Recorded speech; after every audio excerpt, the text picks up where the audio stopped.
Hi, everyone, and welcome to AIADA's Auto Talk. I'm your host, Rachel Soleimani. If you've listened in before, you know my script. Anyone who is registered for today's program will be receiving a copy by early next week. And if you have any questions, be sure to enter them into the Q&A bar at the lower right-hand side of your interface. Today, we welcome our friends from Moss Adams, Brittany Richards, Senior Tax Manager, and Allison Hand, Tax Manager. Brittany and Allison, I know you have a lot to get to, so the floor is yours. Thank you so much, Rachel. We're very excited to be here today. My name is Brittany Richards, and as Rachel noted, I'm a tax senior manager with Moss Adams. We are a full service public accounting firm, and I sit out of our Portland, Oregon office. I've been with the firm for about 12 years now, and I work primarily with clients in the automotive, truck, and RV dealership space. I'm also joined here today by Allison Hand, and I'll give her an opportunity to say hello as well before we dive in. Hi, I'm Allison Hand. I am also a tax senior manager here at Moss Adams. I sit in our Everett, Washington office. I've been with the firm about 6 years now, and I also work primarily with clients in the automotive, heavy truck, and RV dealership space. Awesome. Well, we appreciate you joining us today for a discussion on navigating the knowns and the unknowns of tax policy as we get ready to see a new administration take office here in January. At this point in time, there are still a lot of uncertainty and speculation about what changes will be made as it relates to our tax landscape. Regardless of any changes made by the incoming administration, we are still at a very pivotal time for tax law, as many of the provisions that were enacted back in 2017 by the Tax Cuts and Jobs Act are expected to expire at the end of next year. What this means for us at this point is that unless lawmakers take action, tax law would, in essence, revert back to what it was prior to tax reform of 2017. In general, at that point in time, tax rates were higher across the board before tax reform. So, if this is the scenario that we find ourselves assuming, a reversion back to pre-tax cuts and jobs act, you'd want to potentially consider what you can do at this point in time to accelerate income or defer out expenses for the 2024 and 2025 tax years while our tax rates are still at these lower margins. Of course, one thing we do want to keep in mind that one of Trump's major talking points during the election and his campaign was that his intention is to make a lot of these changes permanent in nature. And so we're really not sure at this point what will ultimately happen. But regardless, at this point in time, we wouldn't expect to see any major tax law changes until likely the end, closer to the end of next year, so the 2025 tax year. We'll spend a little bit of time today talking through some potential tax initiatives of the Trump administration. But just to give a caveat, at this point in time, Trump hasn't officially released a full detailed tax policy agenda. So a lot of the points that we're going to be highlighting here on the next slide or two are basically gathered from speeches and campaign events over the last several months. So, as mentioned a bit ago, one of Trump's major talking points on the campaign trail was his desire to make the provisions of the Tax Cuts and Jobs Act permanent. We'll discuss some of the specific provisions on both the business side and the individual side here in a little bit. But before we do, I just wanted to take a few minutes to highlight some of the major hot topic items on Trump's short list of tax plan initiatives. So the first one is he has made mention that he would support a further reduction of the corporate tax rate. As part of the changes initiated with the Tax Cuts and Jobs Acts a few years back, the corporate tax rate was ultimately reduced from 35% down to 21%. At this point, Trump has made mention that he would support a further reduction to 20% to ultimately as low as 15%. So I'll be interested to see what happens on that front. But true to Trump's, general approach, he does tend to favor kind of keeping those tax rates, especially at the corporation level, on the lower side. Additionally, he has supported keeping in place the state and local tax deduction cap of 10,000. So that's something that we'll discuss a little bit further here in the presentation as well, but he is in support in keeping that as a permanent provision of tax reform as well, along with many of the individual provisions, such as the reduced tax rate, and then a few other items that we'll go a little more in depth on later here in the presentation. One of the other big items that has gotten a significant amount of buzz is his talk of increasing tariffs on foreign imported goods. So, while this would for sure raise revenues for the US corporations, ultimately it would drive up their cost of goods sold as well. So in this event, what we would anticipate is probably increased consumer pricing across the board if the increase in tariffs do eventually go through. A couple other things just to keep note of. He is proposing a first-time credit for home buyers, and then also looking at rolling back some of the Inflation Reduction Act energy credits that were put into place in 2022. One of the things that this particular group should keep in mind on that front is there are EV charging station, and EV vehicle credits that were a part of the Inflation Reduction Act. So those are a potential of going away in the future with the Trump tax plan. And so if you are at this point looking at doing an EV charging station or any other type of EV credit initiative, definitely look at doing that sooner rather than later, because that might be something that goes away in the near future. Additionally, he has talked about increasing the child tax credit. So currently it's at 2,000, and he would propose bumping that to 5,000, and then eliminating taxes on tip wages, so Social Security taxes on any of those tip wages. All right, I think we can go to the next slide here. So again, while we are at a very pivotal time and we really don't know what the next few years is going to hold for us, we can take a look back at what we saw back in 2017 with the Tax Cuts and Job Act, and how that process worked and how it made it through Congress ultimately. So we are in a very similar position as we were back in 2017 with the current incoming administration. It is a very bipartisan Congress at this point in time, so similar as we were seeing in 2017. So it did take a significant heavy lift from both sides to ultimately get any type of tax reform passed through House, ultimately the Senate, and the presidency. So in order to actually get the Tax Cuts and Jobs Act through the process and into fruition, it was basically done under a reconciliation bill, which means that because of the budgetary restrictions with a reconciliation bill, a lot of the provisions were required to be temporary. So that's where you're seeing that we're in this landscape of many of these provisions that were implemented are now starting to potentially sunset or expire.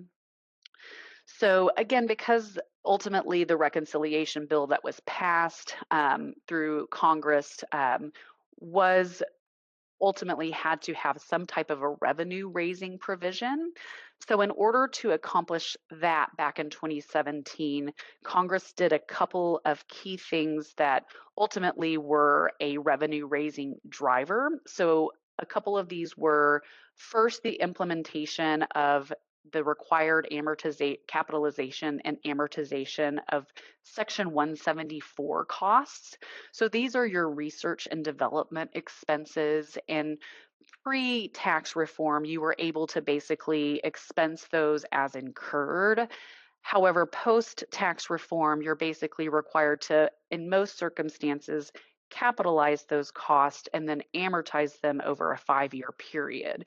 So you're basically taking a longer period of time to recuperate those deductions. Additionally, the bonus depreciation regime has been updated to basically, it began at the beginning of tax reform at 100% bonus depreciation. So you could basically purchase equipment and write it off in year one through bonus depreciation. As we've gone through the last several years, that has started to reduce over time, and we'll go through some of the specifics on that, but it is ultimately set to completely go away as of the 2027 tax year. Additionally, another revenue raising incentive was the cap on interest expenses, or interest expense. So at this point in time, post or prior to tax reform, you were able to basically deduct all of your interest expense. And especially for those of us in the dealership realm, this was a significant change because we do have floor plan interest. So there are specific carve outs for dealerships and their floor plan interest. But in general, interest expense is now being limited to 30% of your adjusted taxable income. So, with that, that's a little bit of a look at some of the potential changes that may be coming down the pipeline with the Trump administration. But because there are so many unknowns at this point, we're going to shift our focus a little bit for the remainder of the time to talk through some of the expiring provisions of the Tax Cuts and Jobs Act and things to be on the lookout for. So I'm going to pass it over to Allison to kick us off with some of the business provisions. Thank you, Brittany.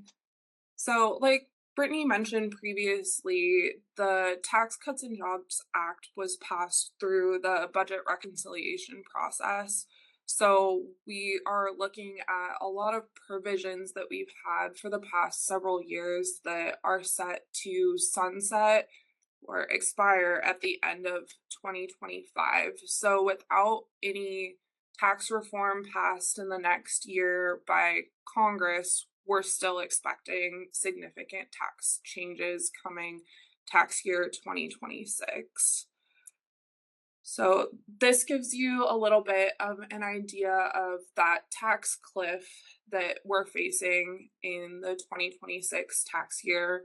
You can see in blue the items that the Tax Cuts and Jobs Act cut taxes using, and then in red you see when they sunset in 2026, or the items with bonus depreciation, and then the interest expense limitation that were used initially when the Tax Cuts and Jobs Act was passed in order to help raise revenue to pay for the rest of the tax cuts. So we'll talk more specifically about some of these items next. In the business provisions, one of the most significant things we've seen over the last few years are on the corporate side, the decrease of the corporate tax rate to 21%, which that provision is not set to expire at the end of 2025. And then for our pass-through entities, there was a provision passed with the Section 199A 20% qualified business income deduction that helps pass-through entities get the tax rate that the ultimate owners are paying down to a similar level that the corporations are paying after the double taxation that corporations are subject to. That 20% qualified business income deduction is currently set to expire at the end of 2025, which is really important to watch because the disparity that it's going to create between corporate tax rates at 21% and then individual tax rates being paid on pass-through income without that 20% deduction is going to be really significant. So it gives us a few things to consider moving into the next few years. First, whether or not the corporate tax rate will actually remain in place at 21%. Like Brittany mentioned, Trump has mentioned throughout the campaign potentially cutting that rate even further. So we'll have to watch whether that tax rate stays at 21%, goes down to a 15 or 20% rate, or potentially even increases in order to pay for other tax cuts that may be on the horizon. Other things to consider are the acceleration of income into the lower rate years that we know we have in 2024 and 2025, still to take advantage of that low rate before that deduction goes away. We can also potentially defer deductions into 2026 when the qualified business income deduction is no longer available, and get deductions at a higher tax rate year. And then another thing that could be significant for the dealer space is looking at your inventory methods and any other tax methods you're on to identify whether or not there are planning opportunities to help accelerate income or defer deductions. So a couple examples of that are if you were to elect off of the LIFO inventory method and recapture your LIFO reserve over the next couple years at the lower tax rate levels, or if you're not currently on the lower of cost or market method, potentially electing onto that method in 2026 when this deduction has gone away and rates are higher, could create a significant benefit.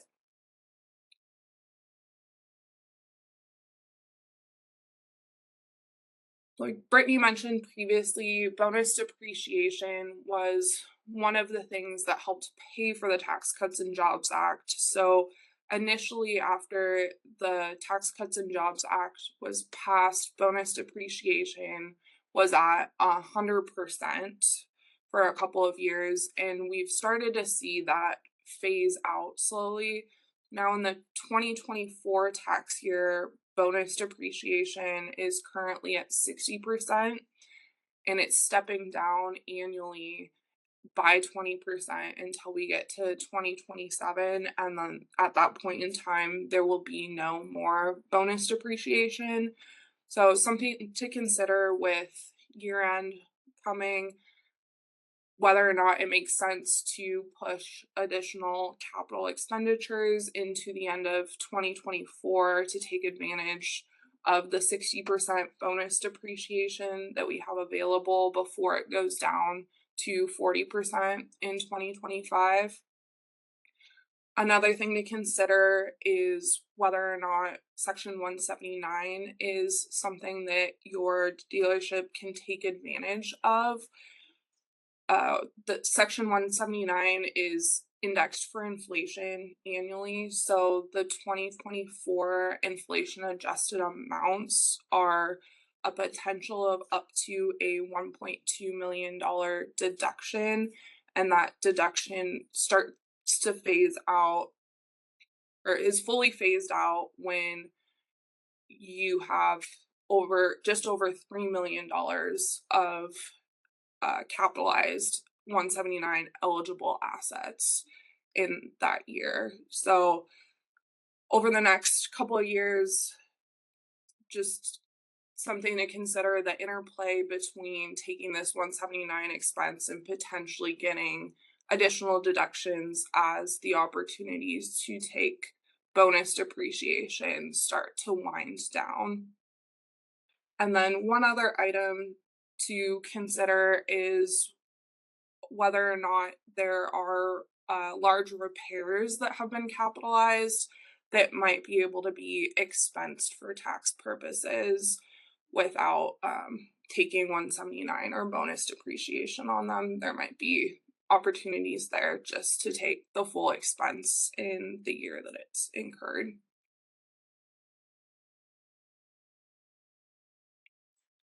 One other significant provision of the Tax Cuts and Jobs Act was the $10,000 cap on the state and local income tax itemized deductions for individuals. So that cap on the deduction is set to expire after 2025. We've seen over the last couple of years this be really significant for state legislation. A lot of states have passed pass-through entity tax regimes in order for entities to pay the state income tax at the entity level, take a federal tax deduction against the company's business income at the entity level, and allow individual taxpayers a workaround for this $10,000 cap. So it'll be something to consider as we move into 2026 and that cap is potentially going away, whether or not it makes sense to continue to take advantage of those pass-through entity tax state workaround programs, or potentially switch how you're paying the tax on state income going into 2026 once that cap potentially no longer exists. And this is an area that Trump has mentioned extending the cap. So something to watch and see what happens there. And I'm going to pass it back over to Brittany to talk about a few additional provisions. Great, thank you. So we'll run through a couple additional provisions on the business side, and then we'll switch gears and go through a few things on the individual front. So one of the other provisions of the Tax Cuts and Jobs Act that was pretty significant was the implementation of the excess business loss limitation. So this basically applies to all non-corporate taxpayers and essentially limits the amount of non-business income that you can ultimately offset with your business losses. The excess business loss limitation was originally set to expire along with the other tax reform provisions at the end of next year in 2025. However, in 2022, as part of the Inflation Reduction Act, this was actually extended through the end of 2028 at this point. The loss limitation and the amount that you're able to utilize to offset that non-business income does adjust for inflation each year. So at this point in time for the 2024 tax year, you are limited to business losses of $305,000 for a single taxpayer, and then $610,000 for a married filing joint taxpayer. If you are limited in a current tax year, those losses do carry forward to offset non-business income or business income in future tax years. Now we'll look at a couple of the fringe benefits that change as part of tax reform and will be reverting back in 2026. So one of those being food and beverage deductibility. So at this point in time in 2024, you're able to deduct 50% of qualifying food and beverage expenses at the employer level. Once we get into 2026, after tax reform provisions expire, there's no longer any deduction allowed for those expenditures. Another piece is for moving expenses. So under the current regime, if you are reimbursed for moving expenses from your employer, that is considered taxable income to the recipient. Post-tax reforms beginning again in 2026, those reimbursements would be excluded from the recipient's taxable income. And then there are some adjustments coming to bicycle commuting if you deal with that. Currently, any reimbursements for bicycle commutes are taxable to the recipient. Moving forward past 2025, as we move into 2026, there will be a qualifying amount of reimbursement that would be eligible for exclusion from employee wages.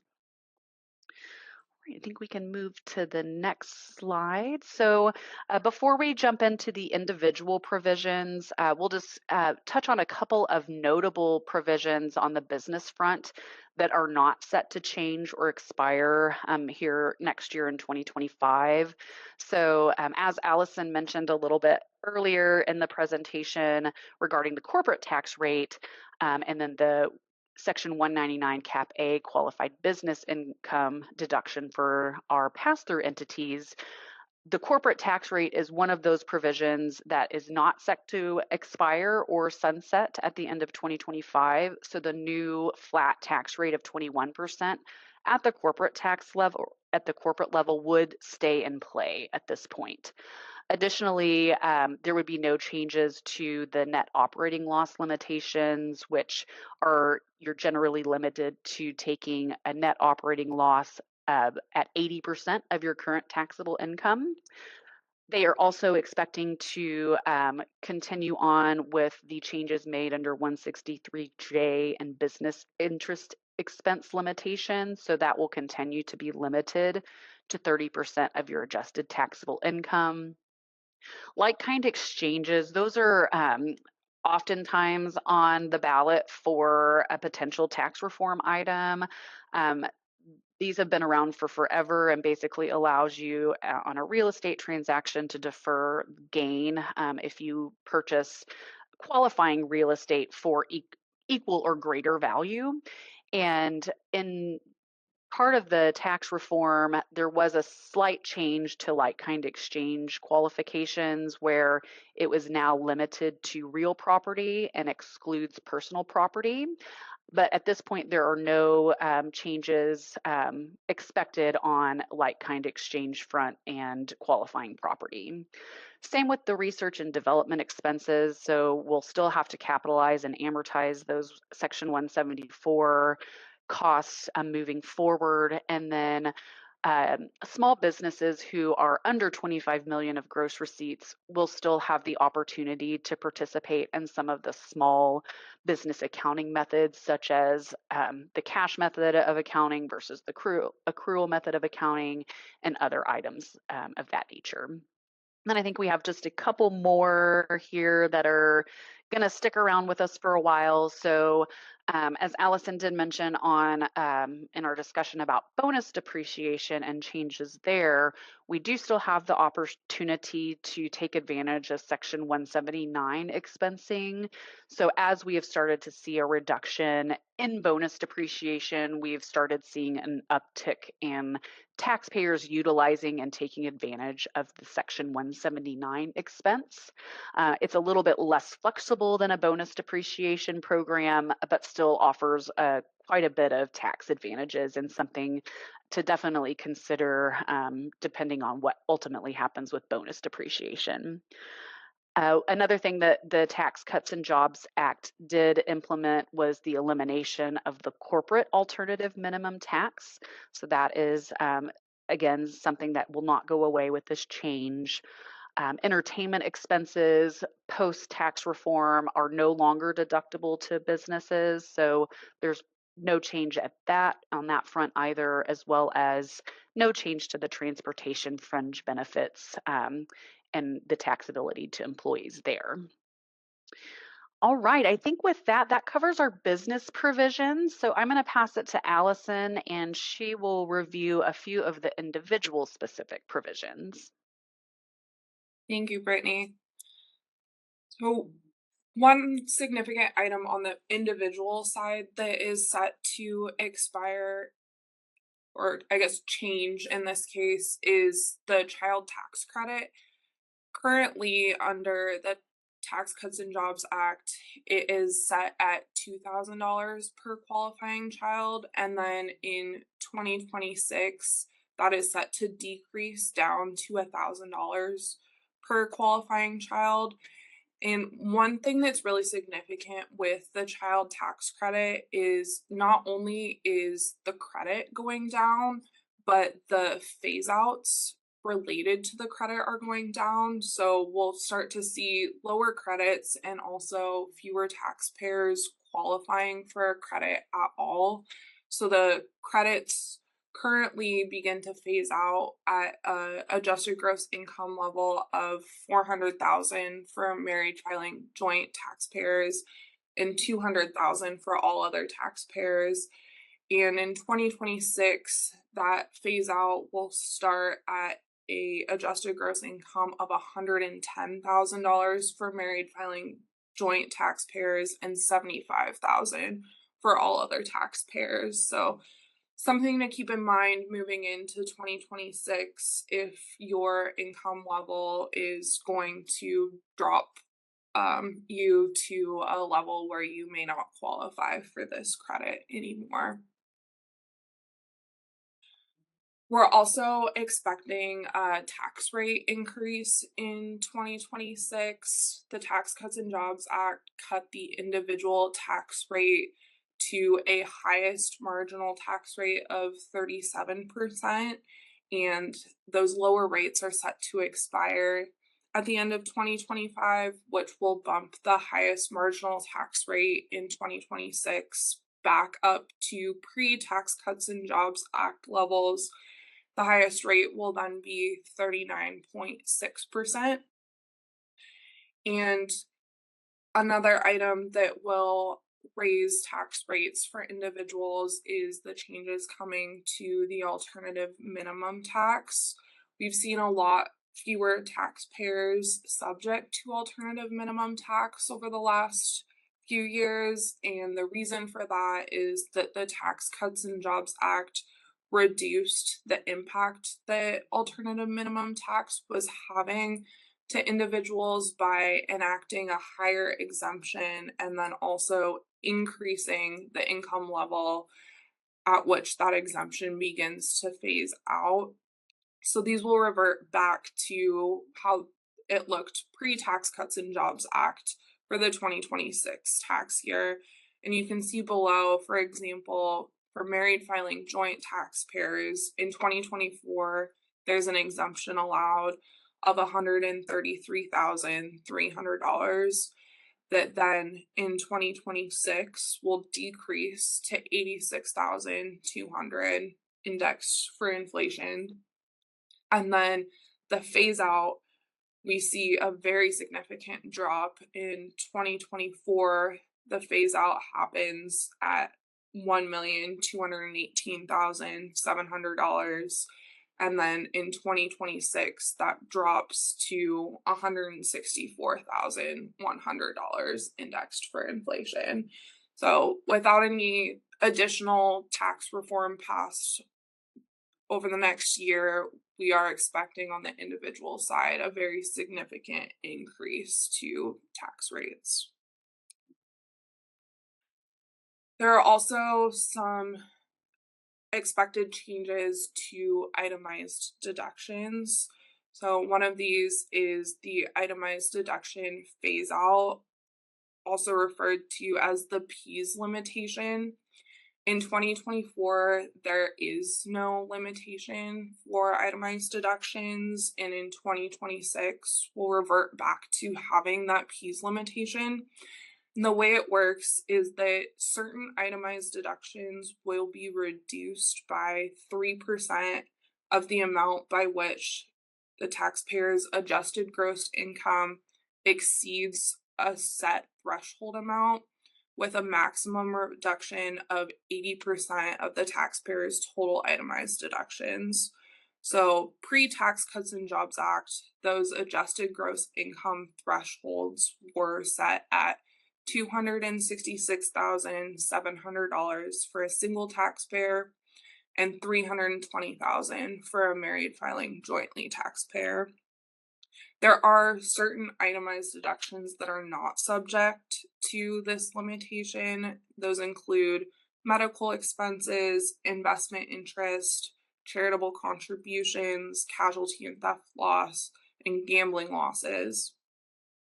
One item that is not allowed an exemption from this is the state and local income tax deduction, and that currently is limited to $10,000 per taxpayer in 2024. In 2026, that will expire and there will be no limitation to the state and local tax deduction.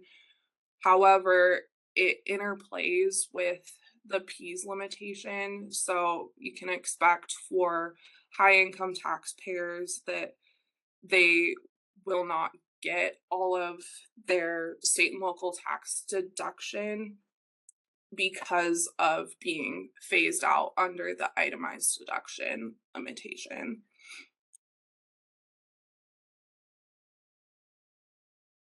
Another item that is changing in 2026 is the mortgage interest deduction. So under the Tax Cuts and Jobs Act, we saw changes both to home acquisition indebtedness and home equity lines of credit that made the deductions less favorable for taxpayers. The deduction for home acquisition indebtedness changed to only be for the first $750,000 of indebtedness, and in 2026 that will go back up to allowing a deduction on the first $1 million of home mortgage debt. And then currently, deductions are only allowed for home equity lines of credit that are used specifically for home improvement. And in 2026, that will revert back to the old rules, and a deduction will be allowed on the interest on up to $100,000 of home equity debt, regardless of how that loan proceeds were used from that debt. We'll also see a change to charitable deductions. Currently, they're allowed up to 60% of adjusted gross income on cash contributions, and that will drop a little bit in 2026. They'll only be allowed up to 50% of adjusted gross income, specifically for cash contributions. And then personal casualty losses will be changing as well. Currently, they're limited to only losses from federally declared disasters. And in 2026, all personal casualty losses will be allowed regardless of whether the government has declared it a federal disaster. However, the loss must exceed 10% of adjusted gross income before it is allowed to be deducted. We're also expecting a change back to the old rules for miscellaneous itemized deductions. So this was the deduction that was allowed pre-Tax Cuts and Jobs Act for certain expenses that exceeded 2% of adjusted gross income. So that will return in 2026, and some of the expenses included under this itemized deduction provision are expenses for the production of income, including investment fees, hobby expenses, safety deposit boxes, expenses for tax preparation, and then unreimbursed employee expenses, which includes the home office deduction, educator expenses, and union dues.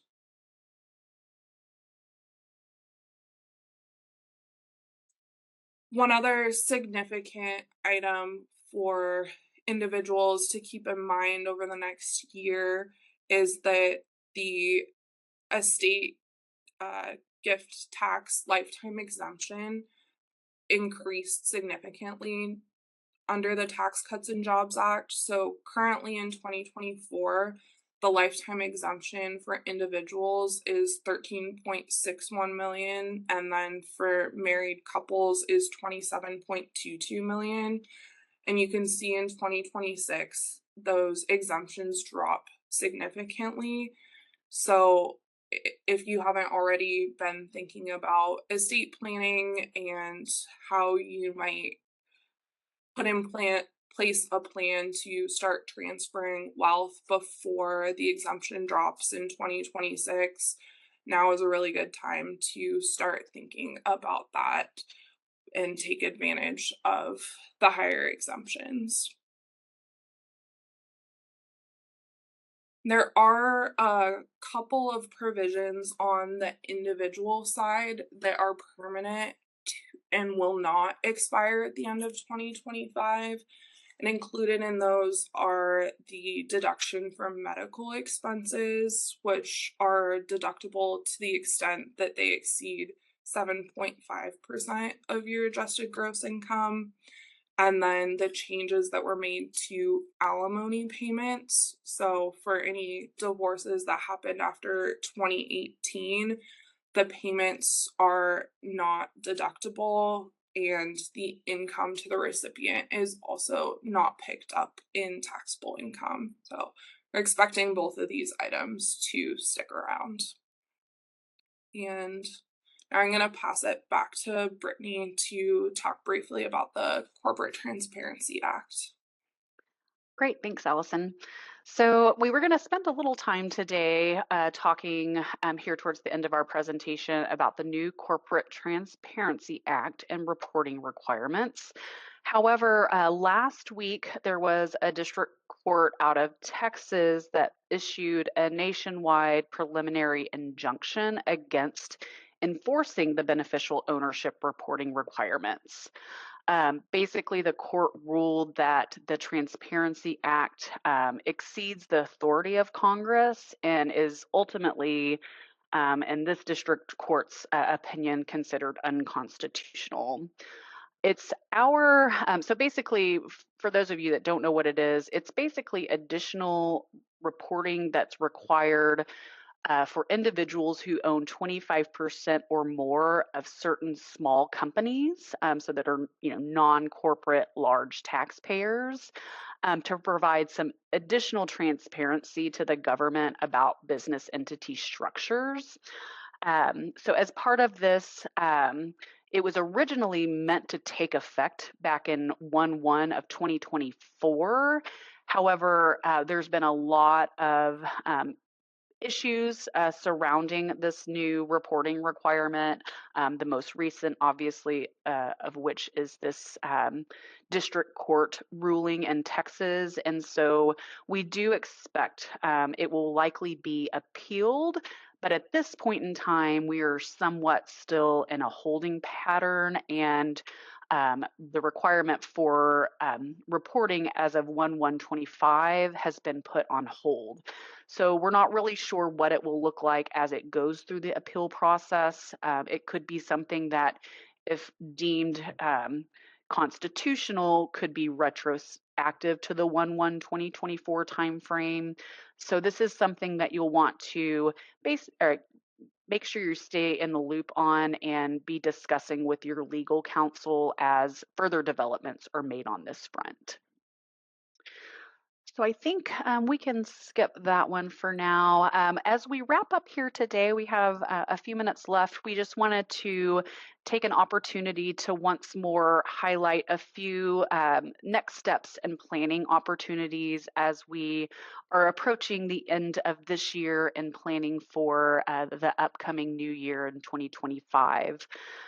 Because as we've, noted over and over this morning in our presentation, we are definitely in uncertain times where it comes to tax landscape and planning. Regardless of what administrative changes are made next year, we will most certainly have changes beginning in 2026 from what we are currently seeing now. And so it is really important to be working with your CPA and accounting team to model out what the impacts of these various expiring business and individual provisions and how that will actually impact your business.